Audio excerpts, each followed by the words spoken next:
This video is part of a series of professional learning modules designed to support the facilitation of improvement teams. The Regional Educational Laboratory West, or REL West, developed these modules in partnership with the Washoe County School District. This video is aligned with Module 6, Prototyping Ideas for Change.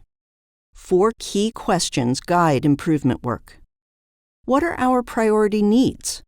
What is the problem we're trying to solve? What might we change or introduce, and why? And how can we test and build confidence that those changes actually make a difference? This video is aligned closely with question number 3, what might we change or introduce, and why? In this video, you will learn what a change idea is and how to develop an evidence-based change idea into a prototype, or artifact, that improves instructional practice. So what is a change idea? Change ideas are specific work practices or interventions that represent an alteration or significant modification to how work is currently done. A change idea is what you choose to do differently in order to achieve a desired improvement. Change ideas should be specific and actionable and should have a high impact compared to the effort it takes to implement them. They should address a problem that's regularly occurring and be used often enough for you to measure the effectiveness of the change. Testing change ideas is at the core of the teacher inquiry cycle, a disciplined approach to improving instruction and learning. Change ideas can come from a variety of sources. Common sources include research. When selecting changes to test, it is always a good idea to review the relevant research to see if someone has already come up with a promising solution to your problem. One source of research is the What Works Clearinghouse Practice Guides. These guides provide evidence-based practices that have been synthesized from current research and organized for easy access. Practice knowledge. You can learn promising practices from peers within your district or through collaboration with other districts. Participating in networks often provides opportunities to learn about what is working in other contexts that may also be effective in yours. Adaptation. Adapt a successful solution from a similar issue that you have solved. This could be something from a different content area, school level, or industry. Design or creative thinking. Create a new process or tool to fill a gap. In many cases, this is where teams want to begin. Although creativity is strongly encouraged in education, when trying to solve systemic issues, it should be reserved for problems where evidence-based practices cannot be easily accessed.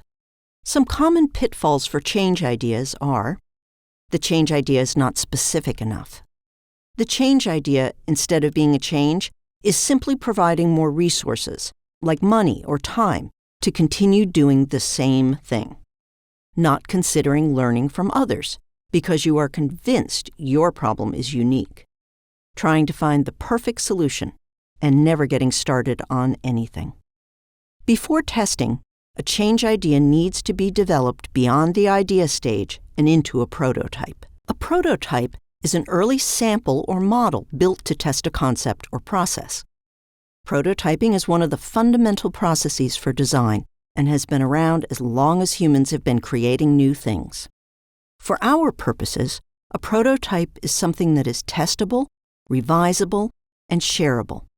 It helps teammates be clear on what exactly they're testing. Some examples of prototypes can be something as simple as a student self-assessment, a rubric for evaluating student work, a classroom chart, a checklist to monitor a planning process, or a new morning meeting routine. Your prototype concretely represents the change in practice you are trying to improve. Testing prototypes is at the core of the teacher inquiry cycle. It is a process for trying out new things while documenting your learning. Some data that a team can collect when testing a prototype are usability data. How usable is the prototype? What worked? What was hard? How easy was it to use? Completeness data. How complete is the prototype? Is there anything missing? What might we need to add? Impact data. Is it having the intended effect? How does your prototype improve instruction? How does it support improved student outcomes? Having a specific prototype allows you to collect information and use it to revise your original prototype and thinking until you are getting the intended results. Prototyping is how you shift your changes from ideas to reality. We would love to hear how you use the modules and the videos. Please contact us at relwest@wested.org. To learn more about prototyping and improving instructional practice, explore the Facilitating Improvement Professional Learning modules.